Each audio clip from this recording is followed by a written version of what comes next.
Hello everyone, welcome back to part 2 and the conclusion of this replay. Lorelei getting one Immortal and a couple Zealots out front. Lorelei was sitting at 73 over 92 food army. CowGoMo sitting at 93 over 110, so he definitely has a much larger army at this stage in the game. Taking a look at the cost of the army, CowGoMo has macroed up a very large army and may decide to move out.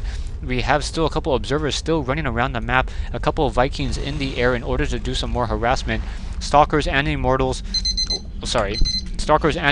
sitting in position trying to defend any attack that may be coming. And now Marine's going to be going ahead and walking around the far side. This is a very interesting play by CowGoMo. Perhaps he does not want to try to come through the center location. The destructible rocks have been destroyed.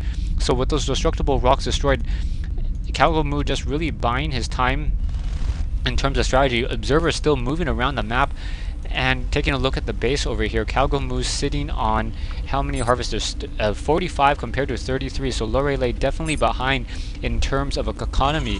CowGoMo now expanding across the map even further, realizing that Lorelei is in fact turtling up just a little bit too much, not going to be able to push back out.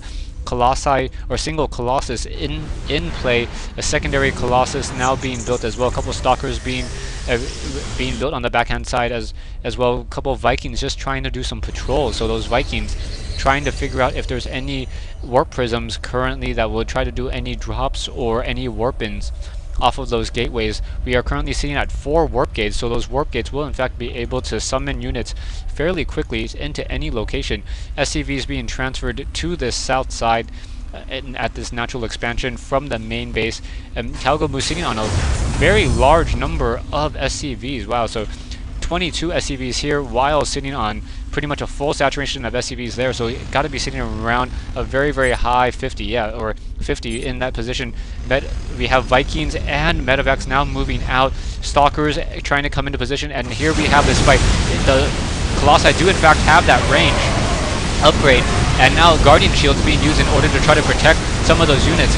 Colossi getting taken down by those Marauders, and Lorelei just getting steamrolled into this position here. A couple of these Stalkers are all that is left, trying to chase down that last Colossus. Colossus fighting back and now able to take down a couple of those Marine Zealots. Do not in fact have charge, so Lorelei gonna be on the poor end of this particular fight. Lorelei sitting at 61 over 116 food mile. Meanwhile, CowGoMo sitting at 99. So CowGoMo just massing up his time, waiting, keeping that pressure on, and then going to be able to finish off this game. Raven now up in the air. Raven with that point defense drone and that auto turret. So we'll be able to use those auto turrets pretty effectively if he needs that extra damage or extra protection. A couple of those probes getting destroyed as well as those Hellions now trying to finish off the rest of this particular base. Medevac in the air trying to heal back, but pretty much out of energy. Lorelei sitting on 100 energy on this Nexus, so he's in a bad position over here, and Lorelei realizes that he loses, so he just says GG, and CowGoMo says GG as well. So thanks for watching, thanks for listening. I hope you guys enjoyed this game here on Scrap Station between CowGoMo and Lorelei. Thanks again.